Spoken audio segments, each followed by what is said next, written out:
vast majority of it, you guys, is irrelevant to us as agents, to be honest. Yeah. There's a lot of things that that CMS oversees other than us as agents, even though sometimes it feels like we're it. In our own little world, maybe we're it. But so Glenn, watching that, what is your opinion, and in combination with the reaction it's been getting online? So that was my first time listening and seeing the full soundbite. Obviously, I saw the commentary online first. I don't believe the reaction was valid based on what he said. I do want to say that first and foremost. It's a little murky, I feel like. He did specifically say the brokers taking out of the middle. I mean, again, that's our commissions he's referencing, right? So he is referencing brokers getting paid commissions. So, but you also have to understand. I think he specifically said, he kind of referenced marketing money more than commissions than anything else. Big insurance companies using marketing funds that maybe could go into the plans, into the members, instead of going to incentivized sales. I think it was also a very political response, in my opinion. It was a very much so a politician's response to, hey, what do you think about all this Medicare abuse? Obviously, you're going to say something that sounds very supportive of that, and I think that's what he was going for. It wasn't valid of the sort of response where people, I'm seeing people say, everyone better start selling life insurance. Medicare commissions are going away. Literally, I'm seeing comments like that online. Me too. Yeah, and I'm just like, that's over the top. That's over the top. I want to say something too. Well, before I say this, actually, I want to say what's your response to that soundbite before I get into my next thing? Sure. Yeah, I mean, I had a lot of the same thoughts that you did. I felt like it was dramatically overblown. I feel like it was a politician answer. I feel like a lot of his answers were just to appease the people on the committee so that he can get in. Exactly. And there's a lot of combative people on that committee, right? Like we didn't even get the chance to play the Elizabeth Warren stuff, but she was actually relatively supportive of him and friendly to him. I think they met beforehand and he won her over. So there wasn't a whole lot to play there, that's why I didn't prioritize it as much. You guys can go back and watch it if you want, but yeah, not a lot there.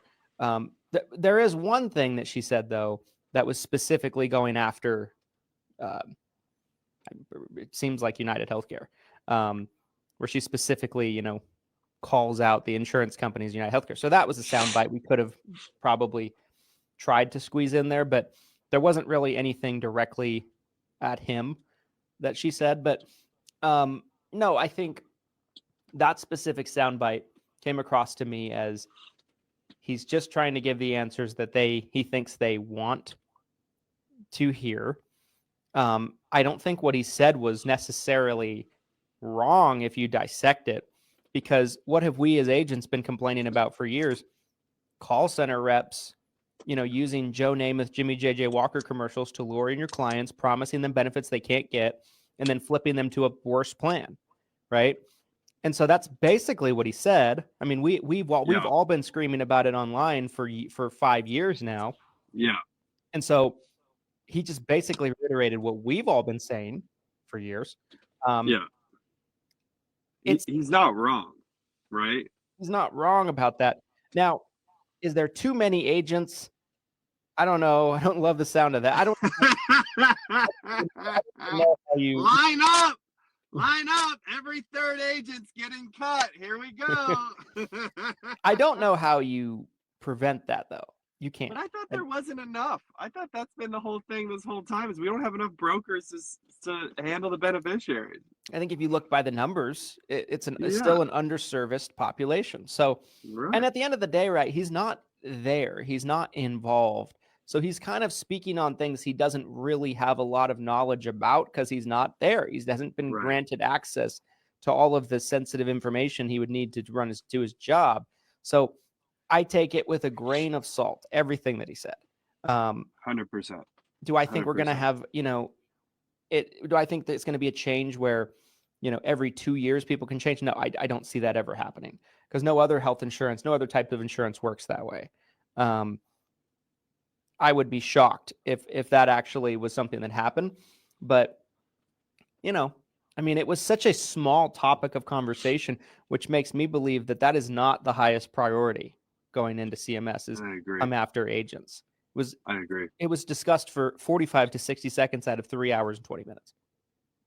Guys, we were so locked into today's episode for the first time. We didn't even tell you who sponsored today's episode, which today's episode was brought to you by 7figure.com. Head over to 7figure.com to stay up to date on the latest podcasts, to see what type of learning, training information is available from Christian and myself. You can also purchase leads, learn about our virtual assistant platform, and everything we have going on. It is a one-stop shop. It is a hub of information for everything that's you can see stemming from the 7-Figure Medicare Agent Facebook group, from all of the businesses that Christian and I co-own and are co-running. Check it out, 7figure.com. That's SEVENFIGURE.com. Now, that being said, I want to get in. This is really final thoughts time anyway. So real quick. Yeah. We do have a little bit more time than I thought we would. We could quickly jump into the Elizabeth Warren stuff, because that was a topic of conversation with her comments on the insurance companies. Do you want to jump into that super fast? I honestly think this is a two-part episode, because I think there's a lot here. I think we might have tell us, comment below, you guys, if you want a part 2 on Dr. Oz and the Senate confirmation hearing. Comment below, let us know what you're thinking. I feel like there's a lot more I could say. I have a feeling Christian probably feels the same way. So instead of bringing back up, maybe we get back into it, even if it's only half the episode tomorrow. Maybe we get back into it for at least half an episode tomorrow. But let us know, guys. Let us know. Yeah. So my final thoughts, I guess, if Yeah. if we move in that direction, my final thoughts are, I think 99.99999% of people that were freaking out on social media, or freaking out in general, read somebody post the quote out of context and just went ballistic and didn't bother to watch it. I think it's, now here's the thing. Do we know if he's going to be good, and him and his leadership, are they going to be good for us as agents or bad for us as agents? We can't really say. We don't really know. But it is worth covering and paying attention to, because it has direct impact on us in our industry. I will double down on something I said over the weekend, and that was, I think anyone is better than what we've had. I don't think it can get worse. And I agree. If I got anything out of it, listening to every second of it, I got out of it that I think he's very smart. I think he's a businessman. I think he's practical. And I think anytime you have somebody in there that's smart, business-minded, practical, a lot of times that the net result might end up being, it's more likely, I would say, to be practical, reasonable solutions, right? Like, I don't think anyone's ever had a problem with CMS trying to pass rules, but the rules have to make sense, and none of their rules make any sense. They don't actually solve anything. They're just stupid, and they're clearly made by people that have never had a real job. They just sit at a desk and sharpen pencils all day and pass rules. And so this is it's refreshing to see someone come in that has been very successful in his life, is a doctor, is a heart surgeon, was successful on TV, is a businessman. I think there's a likelihood that we end up getting more reasonable and practical solutions coming down. Not saying that regulations are going to necessarily be cut, but maybe we have more regulations that actually make somewhat of sense. I agree with everything you said there. Especially the part, and for whatever reason, there's been a little bit of pushback in the community, I feel like, on this idea of it can't possibly get worse than what it was. I completely agree with that sentiment.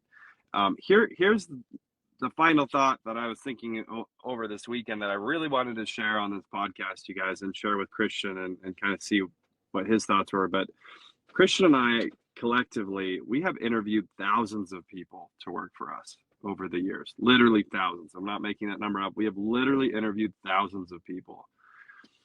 Christian and I have also talked about how sometimes we have incredible interviews with someone and we hire this person and they are a total flop. It's not a great fit and we have to fire them. We've also had interviews with people where we're kind of on the fence and we decide to give someone a shot and they end up being one of the best employees we've ever hired. Now, I share that because what we're witnessing is essentially a job interview in my mind. And we have no idea how he's going to actually perform.